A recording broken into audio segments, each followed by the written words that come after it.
yang telah memberikan kita nikmat kesehatan, nikmat iman, dan nikmat sehingga kita masih bisa melaksanakan seminar bimbingan konseling ini. Salawat berserta salam tak lupa kita hadiahkan kepada junjungan baginda alam Nabi besar Muhammad Sallallahu Alaihi Wasallam. Penghormatan saya kepada Pak Rizky Adana Pohan selaku guru dosen pengampu seminar bimbingan dan konseling Islam. Yang saya hormati Ibu Deni selaku pemateri kita pada sore hari ini. Jadi buat teman-teman mungkin bisa on-kan kameranya dan supaya berjalan dengan lancar.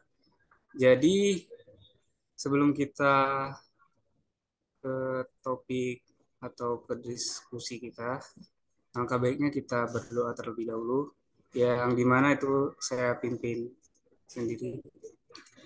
Oke, a'udzubillahi minasyaitonirrajim. Bismillahirrahmanirrahim. Alhamdulillahi rabbil alamin. Hamdan syakirin, hamdan naimin, hamdan yuwafi ni'amahu wa yukafi'u mazidah. Ya Rabbana lakal hamdu kama yanbaghi li jalali wajhikal karim wa azimi sultanik. اللهم صل على سيدنا محمد وعلى آله وصحبه أجمعين.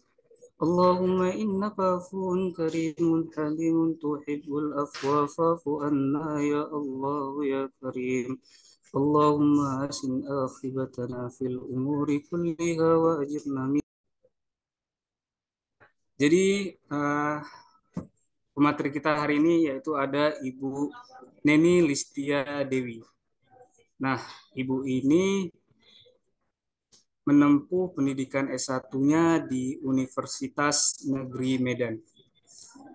Dan Ibu ini mengambil pendidikan profesi konselor, itu di Universitas Negeri Padang. Dan Ibu ini mengambil magister psikologi di Universitas Medan Area. Nah, di S1-nya Ibu ini psikologi pendidikan dan bimbingan konseling. Yang kedua ini Ibu ini mengambil psikologi pendidikan. Nah, jadi Ibu ini bekerja sebagai pengajar atau konselor di SMK 6 Langsa.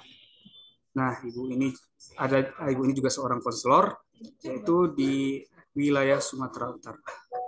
Mungkin cuma itu perkenalan Ibu. Langsung saja kita dengarkan pemaparan dan penjelasan yang akan diberikan oleh Ibu Nini. Kepada Ibu, waktu saya persilakan 30 menit dari sekarang, Bu. Kepada Ibu, saya persilakan dengan segala hormat. Baik, terima kasih. Suara saya kedengeran?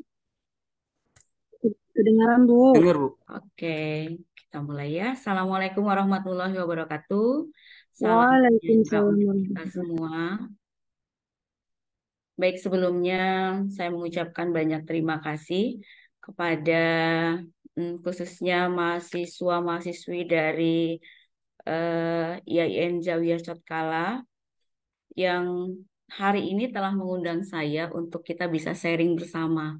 Terima kasih juga buat dosen pengampu Bapak Rizky. Mudah-mudahan nanti apa yang kita sharing ini ada manfaatnya ya. Baik, sebelum kita mulai, mungkin kita lihat dulu ya. Pak itu sih sebenarnya topik kita hari ini adalah kelola stres untuk kesehatan mental melalui konseling.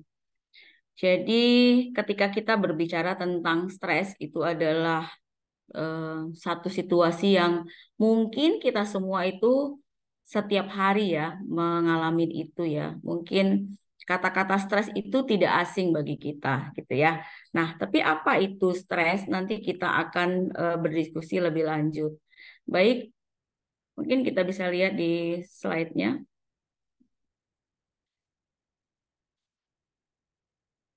Next. Oke, ketika kita berbicara stres, karena ini ada kaitannya dengan kesehatan mental, maka kita melihat dulu apa sih sebenarnya kesehatan mental. Nah, kalau kita lihat dari pengertian kesehatan mental atau mental yang sehat adalah suatu kondisi ketika batin berada dalam keadaan tentram dan tenang, sehingga memungkinkan kita untuk menikmati kehidupan sehari-hari dan menghargai orang lain di sekitar. Lalu kita bisa lihat lagi, kesehatan mental itu adalah seseorang yang bermental sehat dapat menggunakan kemampuan atau potensi dirinya secara maksimal dalam menghadapi tantangan hidup serta menjalin hubungan positif dengan orang lain. Nah, teman-teman, ketika hari ini kita berbicara tentang kesehatan mental, kita boleh lihat nih di sekeliling kita. Kita bisa tahu nih dari pengertian ini, kita tahu bahwa orang-orang yang bermental sehat itu adalah orang-orang yang sebenarnya bisa menggunakan potensi dirinya secara optimal gitu ya. Jadi orang-orang yang bisa menikmati hidupnya, orang-orang yang bisa hidupnya damai, tentram. Nah, ketika kita berbicara kesehatan mental, sekarang kita lihat nih diri kita atau sekeliling kita. Hari ini dengan teknologi yang semakin canggih, apa yang kita lihat di sekeliling kita? Banyak orang yang hidupnya itu tidak tenang lagi. Semuanya diburu-buru oleh waktu. Bahkan ketika semakin canggih, lihat sekarang, apa-apa itu sudah live. Makan sambil live. Ketika dia makan sambil live, kira-kira tenang nggak itu? Ketika misalnya apapun yang dilakukan semua sambil live. Dalam waktu 24 jam, dia bisa menghabiskan waktu live-nya itu sekitar 20 jam atau 15 jam. Apa itu bisa dikatakan dengan kita bisa hidup tenang?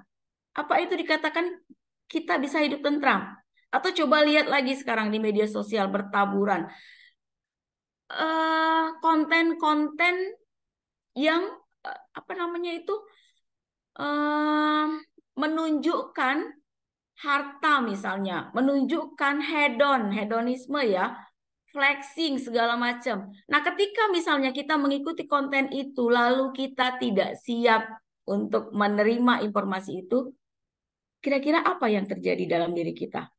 Kita jadi terganggu kan? Misal kita lihat nih di konten orang pergi liburan, orang pergi ke tempat-tempat yang jauh, yang sulit untuk dijangkau dengan biaya besar. Lalu kita nggak mampu melakukan itu. Tapi dengan melihat itu, kita jadi insecure, kita jadi terganggu. Nah, coba lihat hari ini. Hari ini teman-teman ya, kalau sakit jiwa itu sudah kelihatan dengan jelas, ya kan? Gejala-gejala dari sakit jiwa itu kan biasanya orang bisa bicara sendiri, orang bisa buka pakaiannya gitu ya. Orang nggak tahu bagaimana hidupnya lagi. Tapi kalau kesehatan mental ini nggak kelihatan. Kita nggak bisa tahu dia kesehatan mentalnya terganggu atau tidak. Kecuali nanti ketika kita berhubungan dengan dia. Kita baru tahu, oh ini ternyata kesehatan mentalnya terganggu. Seperti itu. Nah, menurut ahli, ini bukan kata saya ya, kata ahli, 5 dari 10 orang. Berarti kita hitung nih, kalau kita sekarang ada 10. 1, 2, 3, 4, 5. 5 diantaranya itu ada mengalami gangguan kesehatan mental. Oke, contohnya apa kesehatan mental terganggu? Misal, ketika ada temennya itu pakai barang bagus, katakanlah handphonenya handphone bagus gitu ya. Kalau sakit jiwa kan kelihatan. Nah, kalau kesehatan mental terganggu, ngelihat orang pakai barang bagus, itu perasaannya apa? Muncul irinya, muncul dengkinya, muncul muncul banyak hal negatif. Nah, itu menunjukkan bahwa terjadi banyak orang-orang sekarang yang kesehatan mentalnya terganggu. Nah, seperti itu ya. Nah, baik, next lagi.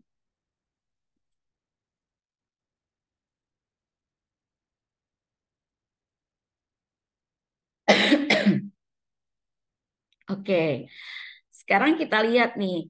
eh Pengertian dari kesehatan mental yang terganggu. Nah, kesehatan mental terganggu adalah orang yang mengalami gangguan suasana hati, kemampuan berpikir, serta kendali emosi yang pada akhirnya bisa mengarah pada perilaku buruk. Nah, kalau kita lihat di sini bahwa ketika kita tahu orang itu kelihatannya baik-baik saja, tapi ternyata nanti dari perilakunya itu biasanya buruk. Ya, dia nggak bisa mengendalikan emosinya. Contoh misalnya, kalau misalnya dalam satu hubungan sosial terpijaklah sepatunya, ya kan? Sebetulnya terpijak sepatu normal ya, pasti yang mijak juga nggak sengaja. Tapi orang yang kesehatan mentalnya terganggu itu akan marah. Marah seperti apa? Marah yang tidak bisa dia kendalikan. Bahkan ketika misalnya sepatu dia terinjak, dia bisa pukul orang lain. Atau dia bisa memaki orang lain. Nah, itu salah satu indikator bahwa kesehatan mentalnya sudah terganggu. Seperti itu contohnya ya. Lalu kita lihat lagi, penyakit mental dapat menyebabkan masalah dalam kehidupan sehari-hari. Tidak hanya dapat merusak interaksi atau hubungan dengan orang lain, namun juga dapat menurunkan prestasi di sekolah dan produktivitas kerja. Nah, ini juga ya sangat menjadi masalah ya. Ketika ada orang yang kesehatan mentalnya terganggu, itu dia bisa merusak hubungan dengan orang-orang di sekitarnya. Juga dia bisa menurunkan prestasi belajarnya di sekolah, atau ketika kita jadi mahasiswa kita nggak bisa mengeluarkan potensi yang sesungguhnya ada dalam diri kita, jadi kayak malas-malesan belajar gitu ya, jadi kayak kita nggak bisa berprestasi, jadi IP kita selalu rendah. Nah, itu juga indikator-indikator bahwa kesehatan mental kita terganggu. Next.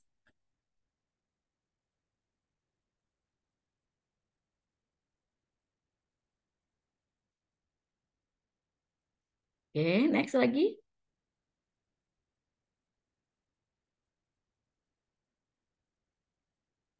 Nah, kita sekarang lihat nih jenis masalah kesehatan mental secara umum.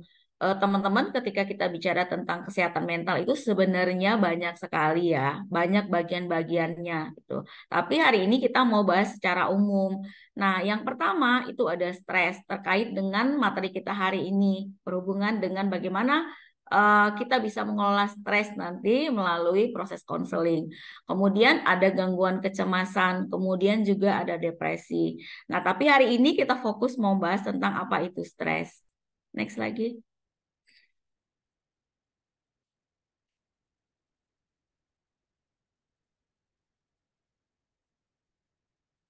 Oke, kita lihat dulu ya, apa sih yang dimaksud dengan stres itu? Nah, secara umum stres adalah respon penyesuaian fisik atau perilaku seseorang terhadap situasi yang menurutnya mengancam kesejahteraan, ketenangan, dan kebahagiaan dirinya. Nah, kalau kita lihat dari definisi ini ya teman-teman, bahwa stres itu adalah respon. Berarti yang namanya respon itu ada dari dalam diri kita. Ya, berarti stres itu berupa stimulus. Stimulus ada, maka muncullah respon. Nah, respon itu sebetulnya Tuhan kasih untuk kita agar kita bisa menyesuaikan dari situasi yang ada. Jadi, stres itu sebenarnya semua orang punya. Oke, kita lihat kata paling penting dalam definisi stres adalah perubahan. Jadi teman-teman, ini penting ya untuk kita tahu konsep ini bahwa sebetulnya yang paling penting dengan kata stres ini adalah perubahan. Setiap ada perubahan, maka ada stres di situ. Contoh, kalau teman-teman biasanya bangun pagi itu di jam 6 pagi. Itu normal jam 6 pagi. Lalu tiba-tiba karena ada sesuatu yang kita perlukan, kita harus bangun pagi itu di katakanlah jam 4 pagi. Nah, dari jam 6 ke jam 4 itu adalah perubahan.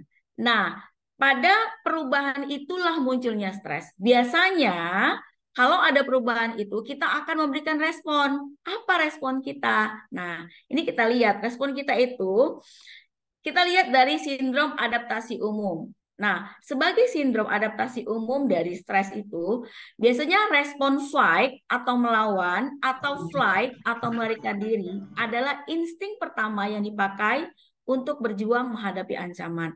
Jadi teman-teman ada dua nih respon kita. Ya, ini sebetulnya alamiah sudah diberikan Tuhan. Ketika ada satu stimulus, ketika ada satu peristiwa, maka kita akan merespon dengan dua. Apa yang pertama? Respon pertama itu kita akan fight atau melawan. Melawan itu atau kita akan menghadapi. Yang kedua, kita akan flight atau melarikan diri. Contoh tadi, kalau misalnya kita biasa bangun jam 6, lalu tiba-tiba kita harus bangun jam 4 pagi. Itu kan ada stres di situ. Itu kan ada perubahan ya. Di situ respon kita itu bisa memilih. Apakah kita akan melihat bahwa bangun jam 4 itu sesuatu yang baik, berarti responnya positif ya. Atau kita akan melihat bahwa bangun jam 4 pagi itu sangat tidak menyenangkan, berarti responnya negatif. Atau kita melarikan atau kita memilih untuk melarikan diri, kita nggak peduli. Kalau kita memilih untuk fight, maka kita akan mempersiapkan bagaimana kita bisa bangun jam 4 pagi. Contoh misalnya, oke, dengan jam 4 pagi ini saya harus bangun besok, saya berarti harus tidur lebih cepat. Saya berarti harus fit besok, seperti itu. Atau kita melarikan diri, sebodoh, aku nggak peduli. Akhirnya apa? Akhirnya kita merespon dengan negatif dan kita jadi terlambat. Atau gara-gara jam 4 pagi kita jadi sesak napas. Atau gara-gara jam 4 pagi kita jadi bad mood seharian. Nah, itu respon ya. Respon sindrom adaptasi secara umum dari bagaimana kita menghadapi stres. Baik, kita lihat lagi ya. Nah, coba ini lagi, diklik lagi. Sindrom adaptasi umum terdiri dari 4 bagian proses penanganan stres ya. Kalau kita lihat nih di sini ya, oke kita lihat. Ini ada baseline. Baseline itu adalah garis kehidupan normal kita, yang misalnya nih dalam keseharian tidak ada satu peristiwa ya. Oke, ini baseline, ini kehidupan normal. Lalu ketika ada satu event, jadi ada satu kejadian nih, tadi ya kejadiannya apa gitu ya, dalam hidup kita yang dia itu ada perubahan, yang dia berubah gitu. Misalnya kita datang ke kampus dengan dosen yang berbeda, itu satu event ya, satu kejadian. Nah biasanya kalau misalnya ada satu kejadian itu, tubuh kita itu mengirimkan alarm. Alarm itu adalah sebenarnya persiapan tubuh atau fisik untuk menghadapi satu peristiwa. Ini alamiah ya. Jadi tubuh kita itu mengirimkan sinyal, mengirimkan alarm gitu. Oh, ini situasinya baru nih, seperti itu.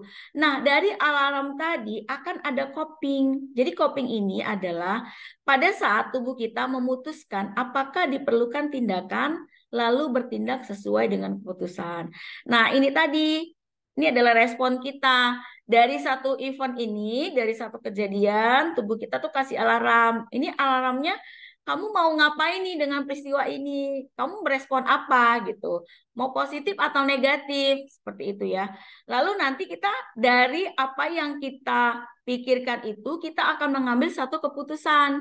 Oke, kalau tadi kita memilih untuk fight, maka itu namanya positif ya. Berarti kita sudah siap dengan itu.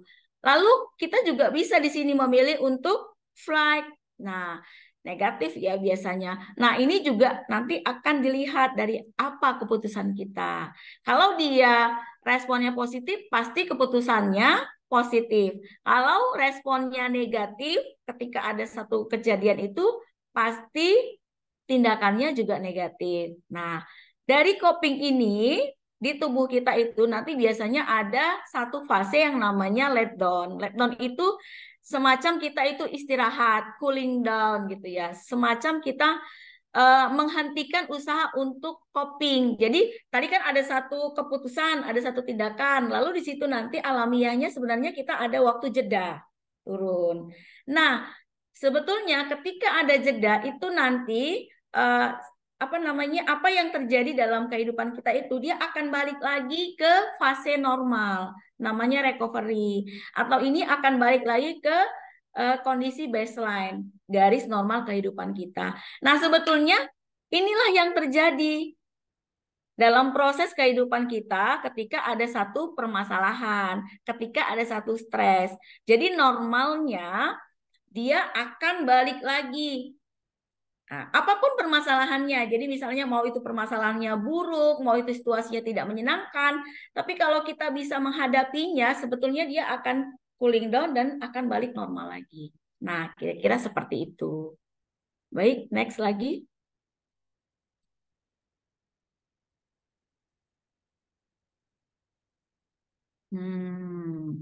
Oke.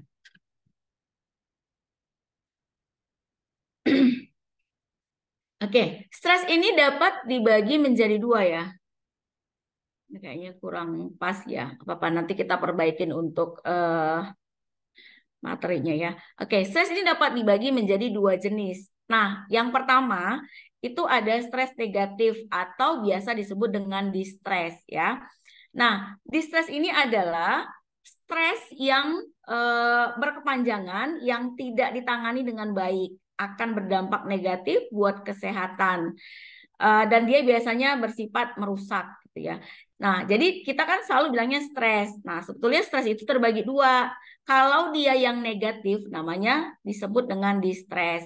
Nah, distres ini dia biasanya berkepanjangan. Biasanya distres ini kalau ada satu peristiwa lalu kita memilih untuk merespon dengan negatif, maka itu akan jadi berkepanjangan. Nah, distres ini juga teman-teman dia terbagi dua. Nah, yang pertama itu ada dikatakan dengan stres akut. Apa itu stres akut? Stres akut itu adalah pemicu stres jangka pendek yang terkait dengan respon protektif untuk menjaga kita tetap aman. Nah, ketika misalnya ada bahaya atau tantangan, stres akan hilang. Jadi kita bisa rileks dan membiarkan tubuh kita. Misalnya seperti ini, stres akut itu. Kalau misalnya kita mau mau ujian, ya kita mau ujian. Tentunya kalau orang mau ujian itu, pasti kan dia merasa gugup ya, merasa nggak nyaman ya, merasa nggak tenang. Lalu setelah dia selesai ujiannya, pasti kan sudah balik normal ya.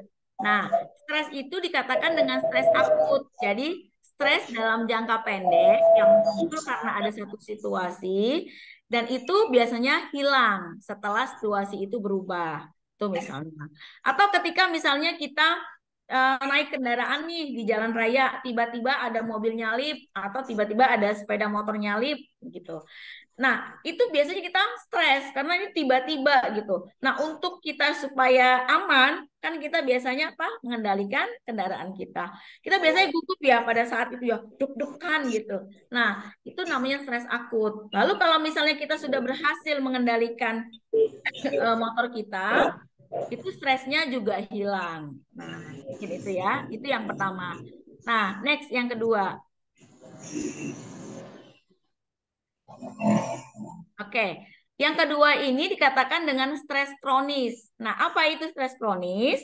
Stres kronis ini adalah pengalaman stres jangka panjang yang terjadi ketika kita berulang kali menghadapi pemicu stres yang berdampak buruk pada kita. Dan seringkali tidak terasa, seringkali kita tidak bisa dapat menghindari itu.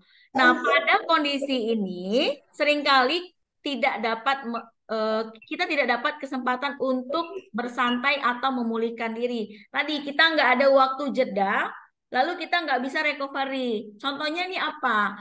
Contohnya ketika berada dalam satu situasi yang itu terulang terus-menerus. Misal ada di dalam rumah. Kita ada di dalam satu rumah, ada satu lingkungan yang misalnya orang tua kita setiap hari bertengkar. Kita pulang kuliah, kita pulang kerja, di rumah kita lihat pertengkaran. Belum lagi selesai, ya. Besok kita pergi, ini belum selesai masalah. Waktu pulang, bertengkar lagi. Nah, ini adalah stres kronis yang situasinya akan kita hadapi setiap hari. Atau contohnya misalnya, ketika kita bekerja nih, di tempat kerjaan kita akan ketemu dengan satu pimpinan yang pimpinan itu buat kita nggak nyaman. Setiap hari, belum selesai satu, datang lagi. Belum selesai satu, datang lagi. Nah, ini yang buat kita jadi stres kronis. Kita nggak ada waktu untuk pulih. Kita nggak ada waktu buat jeda. Jadi belum selesai marah semalam, belum belum hilang sakit hati kita dimarahin sama atasan misalnya, atau belum hilang sedih kita dimarahi sama dosen kita, tiba-tiba besok kita ketemu lagi sama dia. Terus berlanjut. Nah, itu namanya stres kronis ya. Next.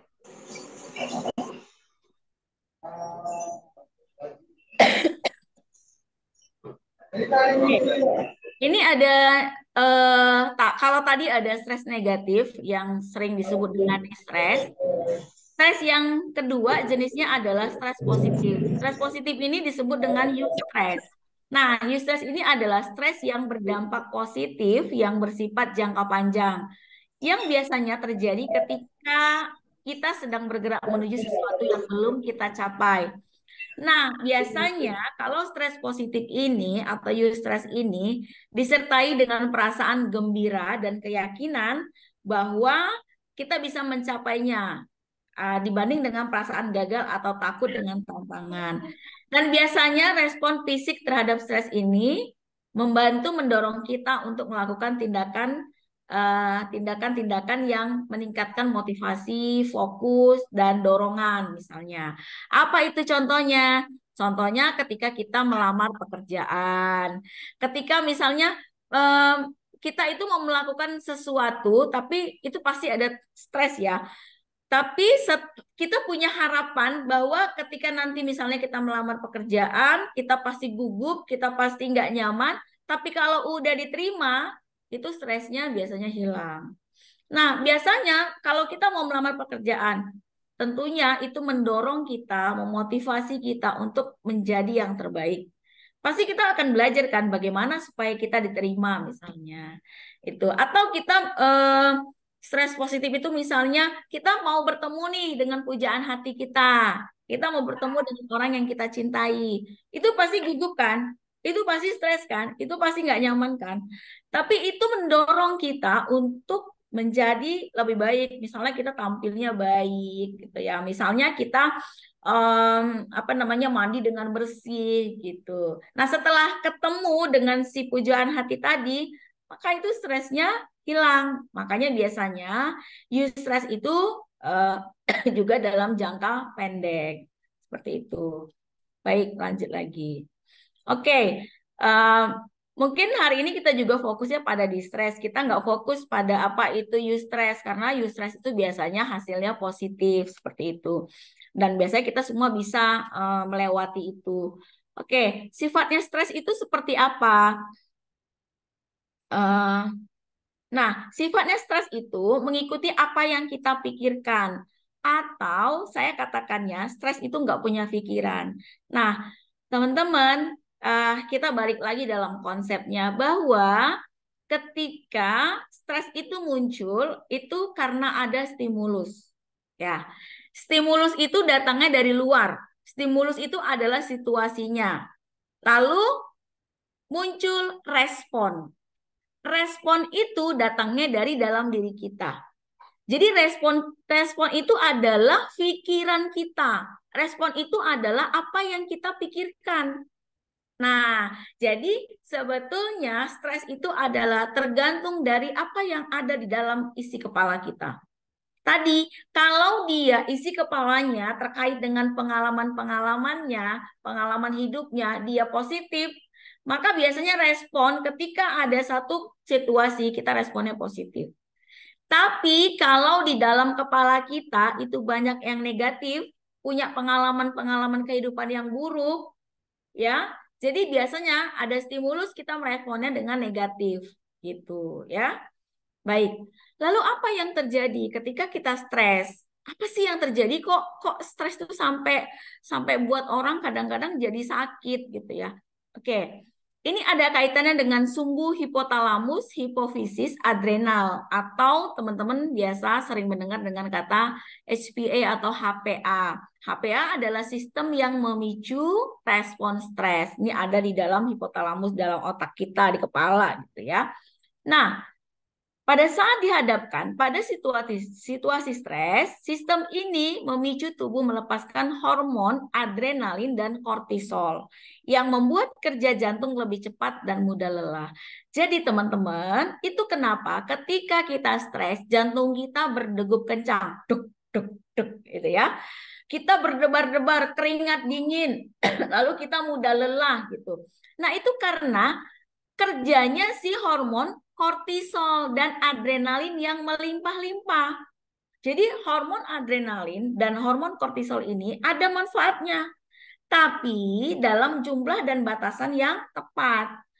Nah, kalau stres dia keluarnya berlimpah-limpah, membanjiri seluruh tubuh kita. Ya, itu buat kita ketika misalnya tidur, normalnya orang bangun tidur itu segar, normalnya orang bangun tidur itu sehat, tapi ketika kita stres, ketika kortisol kita melimpah, bangun tidur kita jadi lebih capek.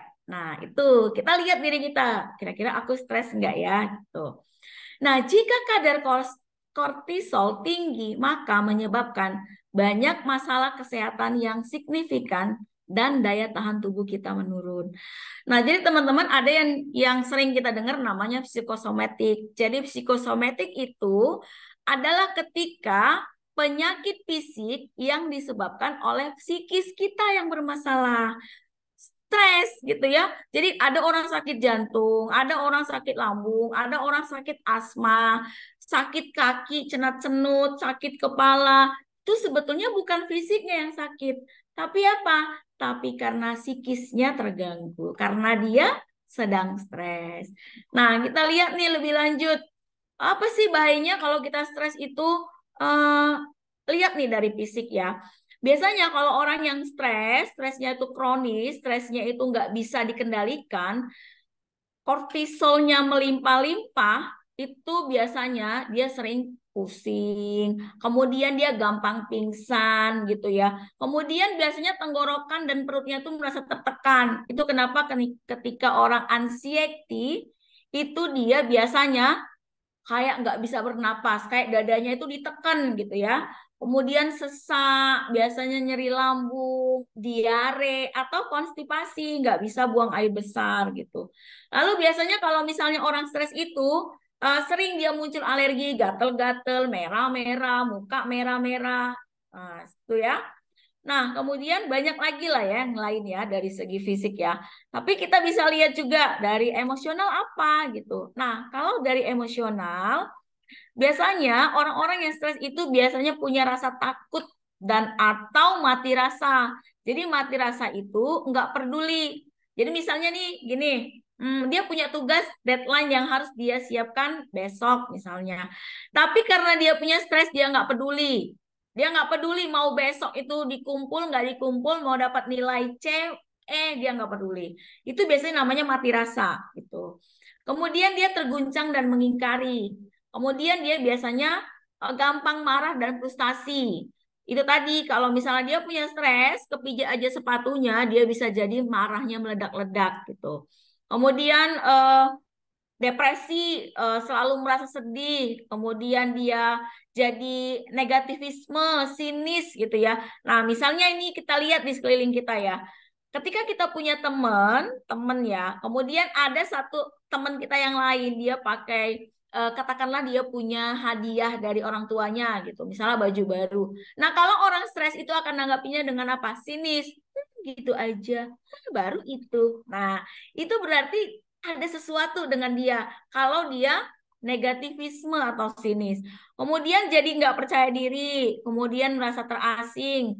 Biasanya juga denyut nadi itu cepat ya, kencang gitu. Terus biasanya juga lelah terus menerus.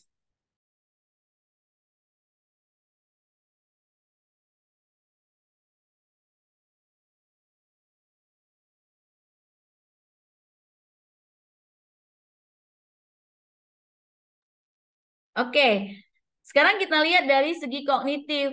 Nah, dari segi kognitif ini, biasanya orang yang stres itu dia tidak percaya pada orang lain. Kemudian sering sekali dia itu tidak konsentrasi atau mudah lupa. Kemudian banyak sekali pikirannya. Jadi semua dipikirkannya, ini dipikirin, bahkan hal-hal yang nggak penting itu masuk ke dalam pikirannya. Kemudian apalagi nggak bisa ngambil keputusan, walaupun keputusan itu sangat sederhana. Contohnya apa? Misalnya dia mau beli baju merah, hitam, coklat. Milih baju aja bisa satu harian. Mikirnya aja sampai termimpi-mimpi gitu ya. Itu stres tuh. Kemudian dia curiga sama orang lain. Gampang sekali curiga. Kemudian dia lelah berpikir dan selalu merasa bebannya itu berlebihan. Next lagi. Oke, dari tingkah laku kita lihat seperti apa orang-orang yang stres ini. Nah, ini jadi misalnya dia punya gangguan tidur. Ada orang yang stres itu tidur berlebihan. Tidur nggak bangun-bangun, itu stres. Atau nggak bisa tidur sampai jam 2 malam, sampai jam 5 pagi itu nggak bisa tidur. Itu juga stres. Kemudian gangguan selera makan. Ada yang jadi nggak mau makan, atau ada yang jadi makan berlebihan. Kemudian biasanya bagi perokok jadi lebih merokoknya, atau dia jadi konsumsi alkohol dan narkoba misalnya. Kemudian tadi kalau orang stres itu perilakunya menghindar. Jadi dia memilih untuk flight gitu. Jadi dia ada apa aja masalahnya nggak peduli dia. Kemudian ada ini yang gampang menangis. Belum apa-apa nangis, belum cerita nangis, lihat situasi kecil aja nangis gitu. Ada yang nggak mampu juga bicara, diem aja nggak mampu berkata-kata. Kemudian ada yang agresif, mudah marah, bahkan ada yang dia dalam pikiran tuh cuman mengakhiri hidup. Banyak ya sekarang ya, kayak mau mati gitu, kayak aduh udahlah, apa namanya, nggak mau lagi ada di dunia ini misalnya. Terus biasanya dia melakukan gerakan khas berulang-ulang. Contohnya apa? Contohnya misalnya dia kedip-kedip mata, tangannya gini-gini, gitu. Atau jalan mondar-mandir itu orang stres. Oke, ini yang paling parah ya. Orang yang stres itu salah satu yang kita bisa lihat adalah dari segi spiritual. Dia menyalahkan Tuhan sebagai penyebab petaka. Dia menyalahkan Allah gitu. Ya Allah, kenapa aku? Ini kan gara-gara Allah nih. Nah, itu. Dia bahkan bisa berhenti beribadah. Kamu sholat lagi.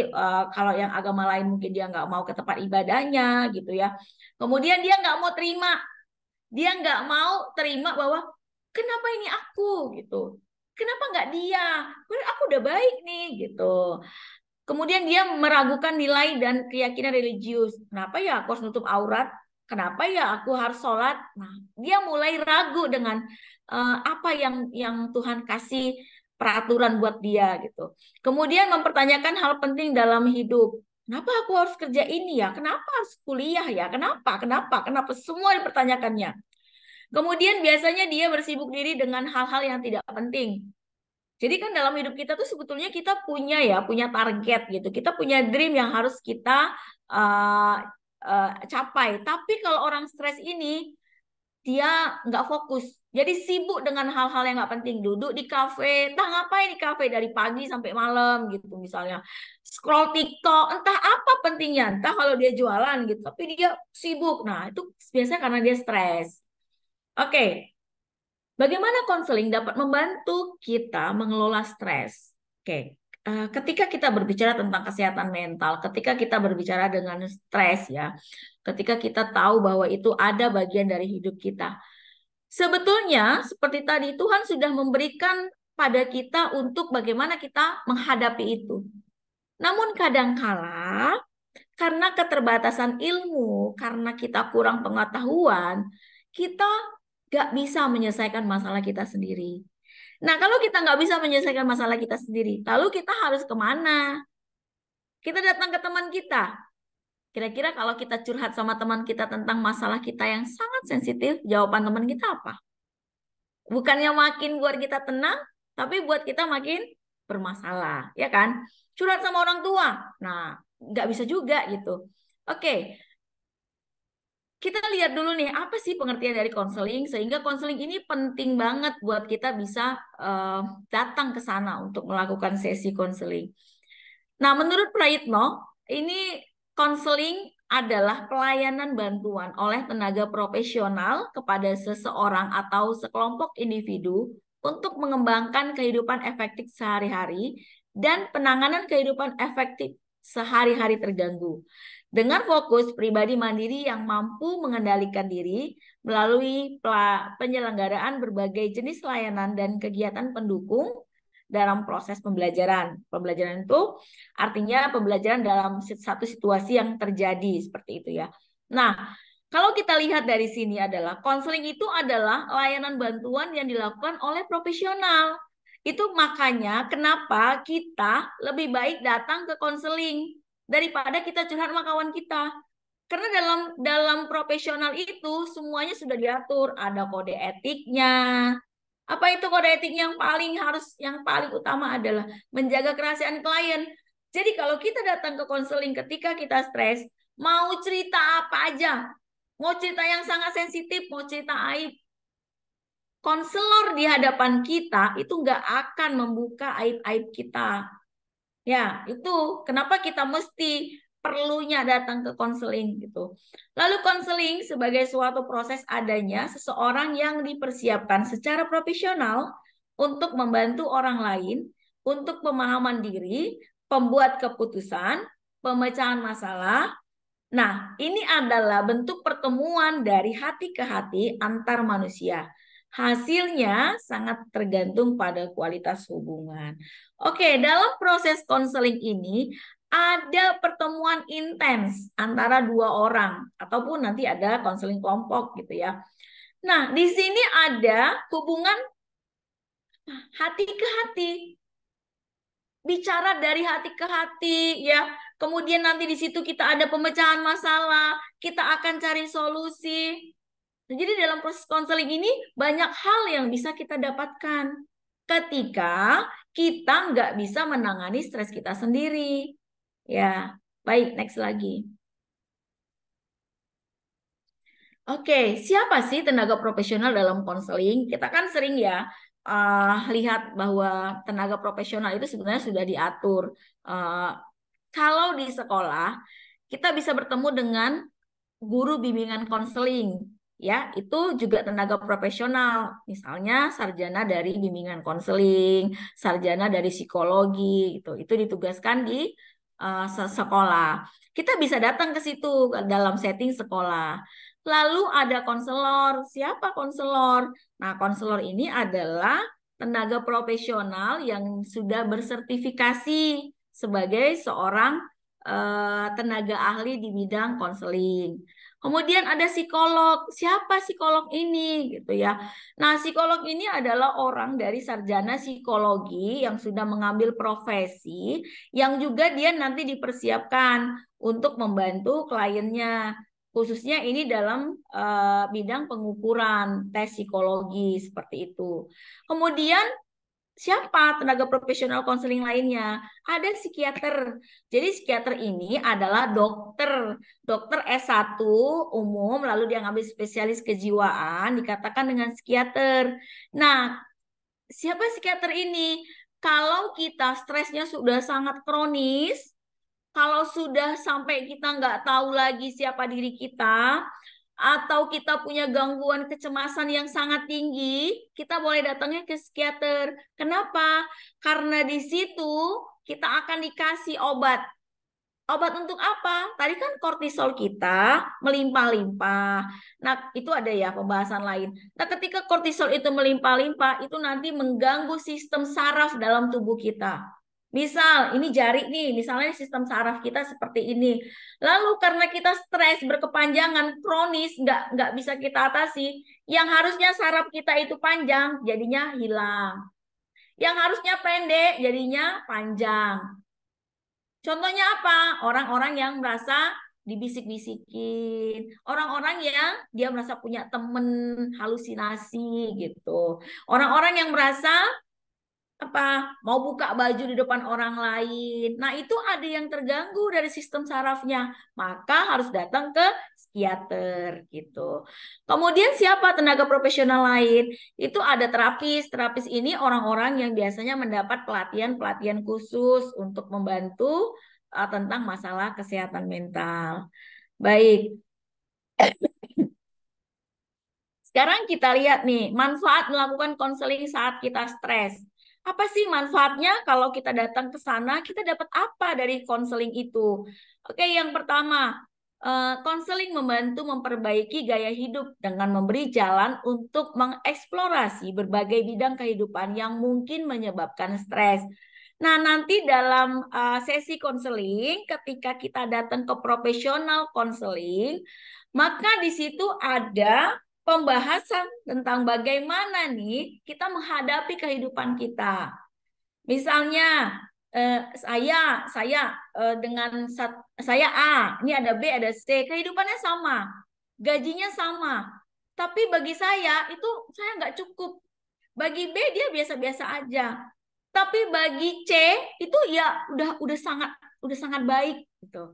Nah, ketika saya merasa tidak cukup, berarti ada stres yang saya akan hadapi. Nanti kalau saya pergi ke konseling, mungkin ada sesuatu dalam pola hidup saya yang salah yang akan diperbaiki pada saat sesi konseling, gitu misalnya. Lalu yang kedua, manfaat kita konseling itu, konselor itu dapat membimbing klien untuk memahami apa yang dapat dilakukannya untuk melepaskan stres dan menerapkan pembelajaran mengatasi stres yang diperoleh melalui konseling. Jadi nanti di situ kita akan diajarkan nih, apa yang kita diajarkan yang kita nggak tahu. Kan misalnya kita bukan dari jurusan psikologi, kita mungkin jarang membaca tentang pengembangan diri psikologi. Kita nggak tahu nih bagaimana misalnya ketika masalah itu datang kita menghadapinya. Nah, di sesi konseling nanti seorang konselor itu akan ngajari kita. Misalnya kita diajari untuk teknik relaksasi. Misalnya kita diajari bagaimana kita nanti kalau marah bisa mengendalikannya. Nah, itu ada dalam sesi konseling. Kemudian, konseling juga membantu masyarakat dalam menjalani kehidupan secara sehat jasmani. Nah, dalam sesi konseling salah satu yang diajarkan adalah bagaimana kita bisa hidup sehat. Ketika kita berbicara hidup sehat, ini tidak terlepas dari bagaimana kita mampu memanage kehidupan kita dengan baik. Kalau kita bicara kematian nih, kematian itu sudah ditentukan sama Allah, sama Tuhan. Jadi kita nggak boleh fokus sama kematian. Mempersiapkan boleh. Nah, sambil menunggu kematian itu, biasanya yang tidak kita lakukan adalah apa? Kita tidak mempergunakan hidup dengan sangat baik. Namun di sesi konseling kita akan diajari nih, bagaimana kita nanti ada sesi olahraga, bagaimana kita nanti merawat diri kita supaya jadi lebih baik, gitu ya. Jadi sehat secara jasmani dan rohani itu kita dapat dalam sesi konseling. Kemudian apalagi ketika kita stres, saat kita konseling di situ ada sesi yang bisa membantu mengatasi masalah dan kondisi mental kita yang tidak sehat, ya. Jadi kalau kita datang ke profesional itu ada solusi di situ, ada jalan keluar yang bisa kita gunakan untuk menghadapi stres kita. Kemudian konseling adalah tempat untuk mengungkapkan emosi dengan cara yang sehat. Nah, ini nih ya. Jadi kita diajarkan nanti untuk bagaimana sih kalau misalnya kita tuh marah, bagaimana pada saat kita insecure, bagaimana pada saat kita tuh nggak suka sama orang lain. Nah, kita diajarin di situ. Kemudian dalam sesi konseling itu pada saat kita stres itu akan digali semua masalah-masalahnya. Tadi kan terkait dengan saya katakan bahwa respon kita itu nanti akan tergantung dengan salah satunya pengalaman dalam kehidupan kita. Kalau pengalaman hidup kita itu banyak yang buruk semenjak kita kecil, kita punya inner child, maka biasanya ketika ada satu situasi kita akan menghadapinya dengan respon negatif. Nah, di konseling itu digali semuanya. Kamu punya pengalaman apa yang tidak menyenangkan, bahkan sesuatu yang mungkin kita pernah lupakan, tapi bisa keluar dalam sesi konseling, ya. Baik, eh, bagaimana sih pengelola stres dalam konseling? Teman-teman, ketika kita bercerita itu banyak sekali ya, banyak sekali pendekatan-pendekatan yang dilakukan pada saat sesi konseling. Ya, ada pendekatan dengan gestal gitu ya, psikoanalis, banyak lah ya. Tapi kalau saya sendiri suka sekali dengan pendekatan konseling kreatif gitu. Nah, apa sih konseling kreatif itu? Jadi konseling kreatif itu konseling yang bisa kita gunakan untuk sebagai terapi membantu klien kita dengan berbagai macam cara-cara yang kreatif seperti itu. Oke, salah satunya yang bisa kita lakukan dalam mengelola stres di sesi konseling itu apa? Ini sering ya saya lakukan. Nah, kita membuat satu yang namanya counseling creative writing intervention. Jadi ini merupakan bentuk intervensi kreatif dengan cara menulis yang biasanya terdiri dari 4 jenis. Jadi kalau kita stres, ya kita stres, lalu kita datang ke sesi konseling, kita akan diajarkan ini. Yang pertama, puisi. Nanti kamu akan ditanya hobi kamu apa. Nah, kalau yang puisi ini berarti membantu konseling konseli ya, klien ya, mengekspresikan diri, mencari kemandirian dan menemukan diri. Dari apa? Dari membuat puisi. Teman-teman, ketika kita stres, ketika kita punya banyak masalah, orang yang punya jiwa seni itu, ketika bisa dia tuangkan, pasti puisinya bagus-bagus. Ada yang pernah coba nggak? Ketika kamu stres, punya jiwa seni yang tinggi, itu biasanya saya juga ya, saya bisa menguntai kata demi kata menjadi satu kalimat yang indah. Dan itu membuat rilis. Apa rilis? Membuat stres kita itu lepas. Membuat kita jadi lebih tenang. Itu puisi. Lalu ada buat surat. Menulis surat dapat membantu konseli dalam mengeksplorasi dan perubahan diri lebih lanjut. Contohnya gini, saya ada nggak suka nih sama orang. Atau kalau orang masih bisa dijangkau ya. Misalnya, ada seseorang yang sudah meninggal. Pasti kan saya nggak bisa ngomong lagi ya. Pasti kita nggak bisa lagi ya bicara sama orang yang sudah meninggal ya. Tapi nanti ada di sesi konseling itu, kita diajarkan bagaimana kita menulis, mengeluarkan apa yang tidak pernah kita sampaikan pada orang tersebut. Melalui apa? Seperti kita buat surat. Buat surat, nanti dievaluasi lagi dengan terapisnya, dengan konselornya. Gitu. Jadi dengan nulis surat, surat duka cita, surat kepada siapa, gitu ya. Kemudian buat jurnal. Nah, ini yang paling sering saya lakukan. Nah, jurnal ini menyerupai buku harian yang dapat dimanfaatkan oleh konseli ketika mereka merasa stres atau menuliskan sesuatu yang mereka lakukan setiap hari. Nah, teman-teman, kalau misalnya kita sedang stres ya, biasanya mengeluarkan itu seperti apa? Oke, ada orang mengeluarkannya marah-marah. Kalau kita mengeluarkan stres dengan marah-marah, apakah boleh? Boleh. Tapi pertanyaannya, kalau kita marah, orang suka enggak? Pasti enggak suka. Nah, daripada kita marah-marah, mungkin kita bisa menulis. Kita buat jurnal. Boleh maki dengan tulisan kita? Boleh. Tulis, saya nggak suka ini, saya itu, tulis semuanya.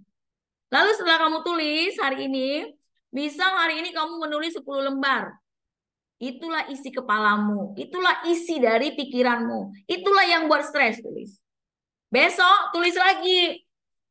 Biasanya dari 10 kan udah keluar ya. Jadi tinggal 7 lembar. Besok tulis lagi, mungkin tinggal 2 lembar. Besok tulis lagi, nggak ada lagi yang mau ditulis. Lalu baca tulisan kita itu. Biasanya salah satu indikator kita udah rilis bahwa ketika membaca itu kita biasa-biasa aja. Bahkan kita ketawa. Kenapa? Kok aku gini ya? Kok kemarin aku seperti ini ya? Nah, tapi kalau misalnya kita curhat sama orang lain, mengeluarkan isi kepala kita, belum tentu orang mau mendengarkan kita. Curhat sama kawan, aku mau curhat nih, aku pusing. Belum kita curhat, dia curhat duluan. Ya kan? Tapi kalau dengan membuat jurnal, dengan menulis, itu buat kita jadi lebih rilis. Nah, ini bisa dicoba ya, dan ini akan ada di sesi konseling kita. Ya. Kemudian kita bisa dengan mendongeng atau membuat cerita. Nah, melibatkan konselor sekolah yang meminta konseling untuk membuat cerita yang memiliki pelajaran moral. Ini juga salah satu cara kita mengelola stres, ya, dengan cara membuat satu cerita. Cerita apa? Cerita misalnya saya suka tuh ngarang cerita Kancil dan Buaya dengan versi saya. Tapi di situ ada nilai-nilai yang ingin saya sampaikan, biasanya nilai-nilai moral. Nah, dengan kita bercerita itu juga merilis emosi kita. Metafor menggunakan peran pengganti seperti itu ya. Dengan kita tulis dongeng, kita tulis cerita. Nah, ini adalah salah satu bagaimana kita bisa mengelola stres kita agar bisa menjadi responnya positif seperti itu ya. Nah, ini juga akan kita dapat di pendekatan dalam proses konseling. Dan masih banyak lagi ya teman-teman, masih banyak lagi. Mungkin nanti di event yang lain kita bisa cerita-cerita. Oke, kesimpulannya pada hari ini adalah jika hidup adalah sebuah rumah, maka konseling ibarat membuka pintu ruangan di rumah yang sengaja Anda tutup. Baik seluruhnya atau sebagian, dan Anda ingin membuka ruangan tersebut tetapi tidak mampu. Oke, jika hidup adalah sebuah rumah, maka konseling ibarat membuka pintu. Jadi ketika kita punya masalah, seperti rumah kita yang nggak pernah kita buka, yang kotor, nggak pernah kita sapu, maka kita datang ke konseling itu ibarat kita bersihkan rumah kita. Jadi penting kita datang ke konseling ketika kita stres.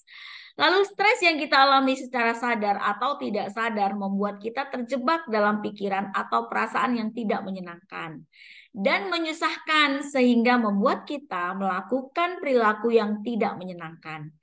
Dan putaran ini terus berlanjut dan Anda mungkin merasa sulit untuk menghentikannya. Nah, disinilah konseling akan membantu Anda dalam memahami mengapa segala sesuatunya terjadi dengan cara tertentu. Dan apa yang dapat Anda lakukan untuk mendapatkan hasil yang Anda inginkan itu terjadi dalam proses konseling.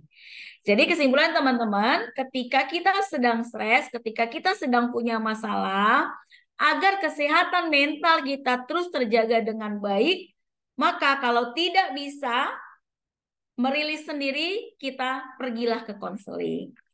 Kemana? Ke profesional. Profesional yang mana? Pilihlah salah satu, terserah kita yang buat kita nyaman. Mungkin itu ya materi kita hari ini. Nanti saya kembalikan pada moderator dan kita bisa sharing. Terima kasih.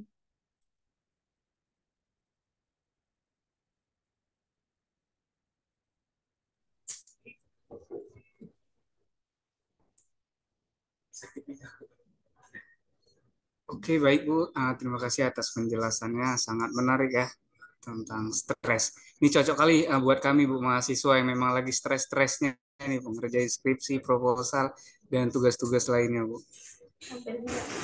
Nah, mungkin buat teman-teman atau saudara-saudara lainnya, mungkin ada yang menjanggal atau emang ingin bertanya nih tentang stres atau gimana sih cara biar nggak stres, gimana sih jalaninya, mungkin buat teman-teman semua, mumpung lagi gratis nih.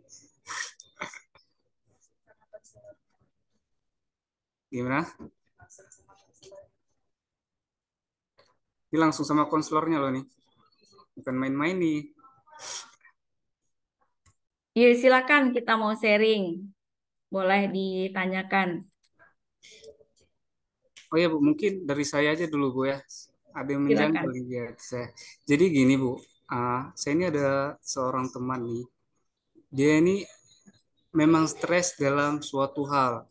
Nah, jadi kan yang suatu hal ini saya tidak tahu Bu, karena dia orangnya sangat tertutup. Nah, nah kalau kita kutip dari surah Al-Imran itu kan wal takum minkum ummatu yad'una ilal khairi wa ya'muruna bil ma'ruf wa yanhauna 'anil munkar. Nah, kan bukan nabi ataupun yang ustadz yang bisa mengajak kebaikan kan Bu untuk berbuat baik. Nah, jadi saya mau tanya Bu, cara kita pendekatan kita terhadap orang tersebut gimana Bu biar dia itu terbuka sama kita. Nah, apalagi kalau kita tahu kan akibatnya kan bisa fatal tuh Bu. Stres dipendam bisa bunuh diri nih Bu kan. Nah, jadi mungkin ada tanggapan dari Ibu. Mungkin itu dari saya Bu. Makasih Bu. Baik, terima kasih ya. Nah, bagaimana ya kalau kita mau buat pendekatan pada seseorang gitu? Sebetulnya salah satu syaratnya konseling itu adalah eh, adanya keterbukaan antara si klien dengan si konselor. Sebetulnya begitu. Tidak ada keterpaksaan. Nah, tapi bagaimana kalau misalnya orang itu nggak mau cerita-cerita gitu ya, padahal nanti itu dampaknya buruk. Nah, salah satu caranya adalah buat dulu PDKT. Ambil hatinya, ambil mulai dari apa yang dia sukai. Jadi orang semuanya kalau disentuh hatinya pasti lumer. Bener nggak?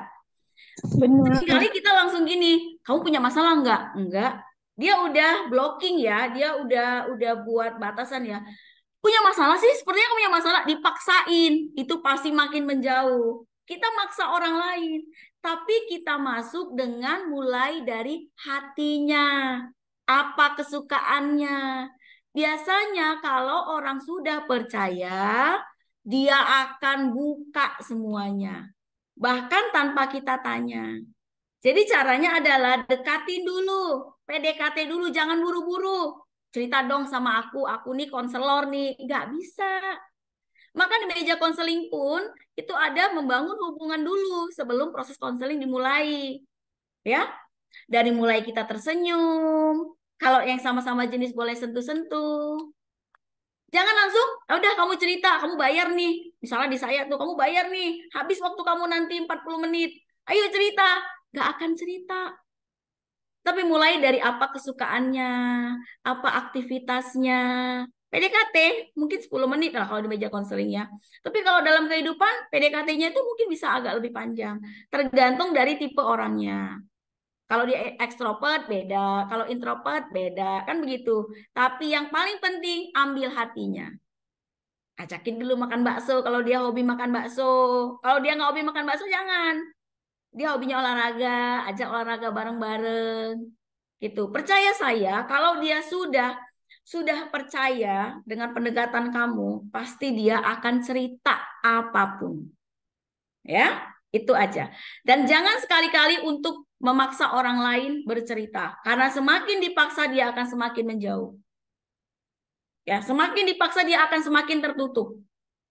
"Saya tahu kamu punya masalah, ayo cerita ke saya. Saya ini orang yang bisa dipercaya." Nggak usah diceritain kalau kita ini orang yang amanah, tapi tunjukkan dari perilaku. Nah, begitu. Oke ya, kira-kira seperti itu. Jadi itu adalah trik paling simpel tapi efektif. Sama seperti kamu nanti bertugas di sekolah menjadi guru BP atau menjadi konselor, bangun dulu hubungan yang hangat dengan si klien. Gitu. Terima kasih. Iya Bu, terima kasih atas penjelasannya. Gimana buat teman-teman semuanya? Ada yang Assalamualaikum Revaldi. Mau tanya Waalaikumsalam sama warahmatullahi Ibu Umi. wabarakatuh. Ya, Kak Umi, itu silakan. Assalamualaikum warahmatullahi wabarakatuh. Waalaikumsalam. Nah, sebelumnya Bu, perkenalkan nama saya Umi Makfira. Saya mau tanya nih Bu, kalau seseorang itu dari yang awal, kita kan bicara nih tentang stres tadi ya. Jadi Bu, kalau orang itu yang awalnya dia ekstrovert, terus tiba-tiba dia berubah jadi introvert atau sebaliknya itu merupakan gejala stres atau gimana tuh Bu? Oke, dah itu aja. Iya, terima kasih Bu. Oke.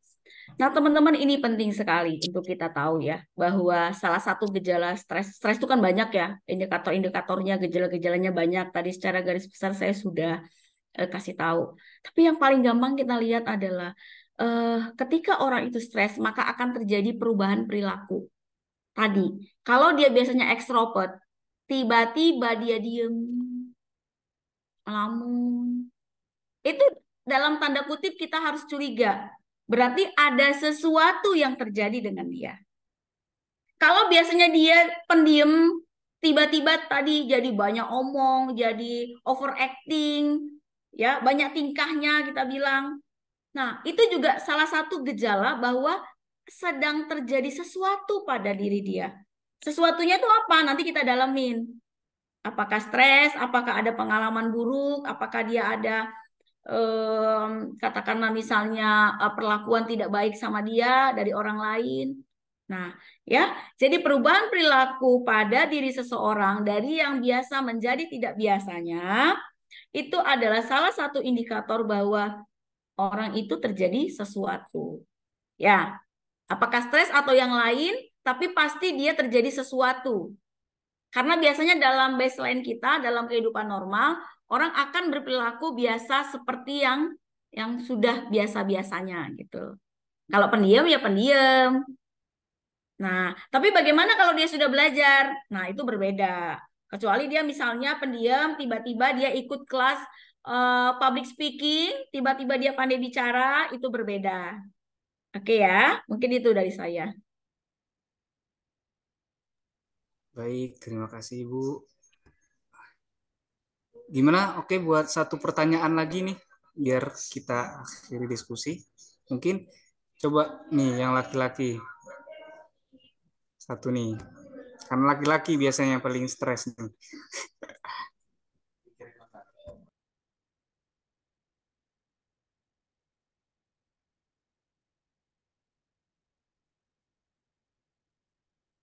Silakan ada yang lain.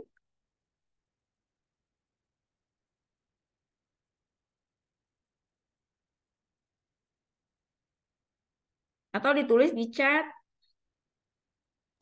Nah,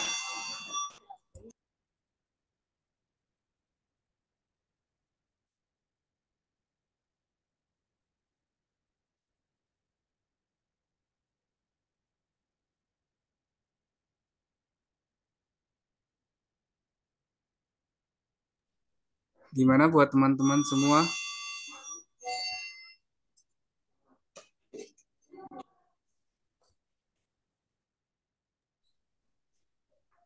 Saya rasa nggak ada lagi ya.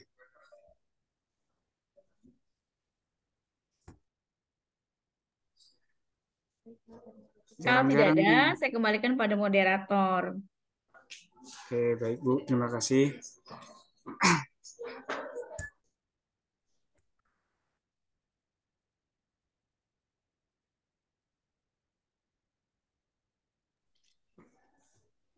Jadi, mungkin kita padai aja ya, karena nggak ada yang bertanya lagi. Jadi dapat kita ambil kesimpulan bahwasannya kita jadi seseorang ini jangan Stop. pernah memendam atau menyelesaikan permasalahan sendiri. Ada tempatnya untuk bercerita, bisa teman, kerabat dekat, keluarga, maupun orang tua yang paling terpenting. Jangan sekali-sekali kita mengambil tindakan atau putusan yang salah. Karena ketika kita sedang mengalami stres, itu tindakan yang kita ambil itu tidak selalu benar. Nah, makanya di sini peran-peran konselor dibutuhkan untuk menyelesaikan suatu permasalahan. Mungkin cuma itu yang dapat saya simpulkan. Saya minta maaf kurang lebih atas perkataan saya ya kalau ada yang salah. Terima kasih kepada Ibu Neni uh, yang telah menjadi pemateri kami hari ini. Mungkin kita bisa berjumpa lain waktu Bu ya. Nanti Insya kita Allah. atur jadwal Bu ya. Oke Bu.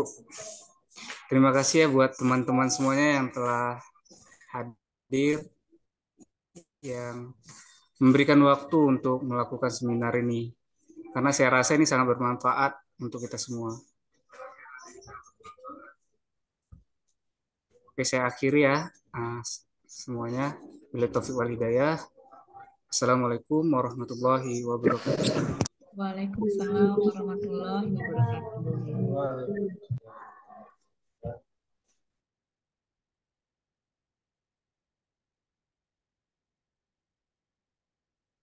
Oke, saya pamit ya. Iya, Bu.